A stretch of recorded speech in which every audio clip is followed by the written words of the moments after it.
काही दिवसांपूर्वी मुंबई महापालिकेनं विलेपार्ले परिसरातील जैन मंदिर अतिक्रमणाचं कारण देऊन पाडलं होतं। या मंदिरावर कारवाई झाल्यानंतर प्रचंड मोठा गदारोळ झाला होता। जैन समाजानं विलेपार्लेमध्ये मोर्चा काढून या कारवाईचा निषेध केला होता। मुळात या मोर्चाची हाक भाजपचे नेते मंत्री मंगल प्रभात लोढा यांनी दिली होती। या मोर्चानंतर कारवाईशी संबंधित उपायुक्त नवनाथ धाडगे यांची मुंबई महापालिकेच्या वतीने बदली करण्यात आली। शिवाय धाडगे यांचं वेतनही थकवण्यात आलं असल्याचं समोर आलं होतं। यानंतर जैन मंदिर प्रशासनानं या कारवाई विरोधात न्यायालयात धाव घेतली होती। परंतु आता मुंबई उच्च न्यायालयानं विलेपार्ले येथील जैन मंदिराच्या पाडकामाची कारवाई योग्य असल्याचा निर्वाळा दिलाय।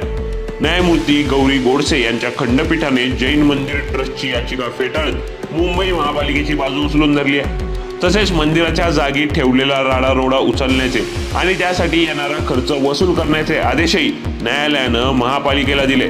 मुळात जे मंदिर पाडलं ते अनधिकृत होतं, त्यामुळं त्यावर झालेली कारवाई हा कधीही धार्मिक किंवा आस्थेचा मुद्दा नव्हता, तर तो एक सामाजिक आणि कायद्याचा विषय होता।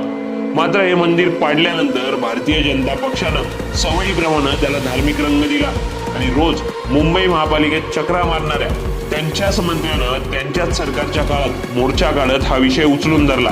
विशेष बाब म्हणजे ज्या मंगल प्रभात लोढांनी एका समाजाला भडकवून या प्रकरणात मोर्चा काढत धार्मिक राजकारण करण्याचा प्रयत्न केला, त्याच लोढांचं मुंबई महापालिकेत मुंबईचे पालकमंत्री म्हणून चेंबर आहे। तर त्यांनी या प्रकरणी मोर्चा काढण्याऐवजी कार्यवाही करणं अपेक्षित होतं। मात्र त्यांनी ते न करता समाजाला मूर्ख बनवण्याचं आणि आपली राजकीय पोळी भाजण्याचं काम केलं, हे पुन्हा एकदा सिद्ध झालंय।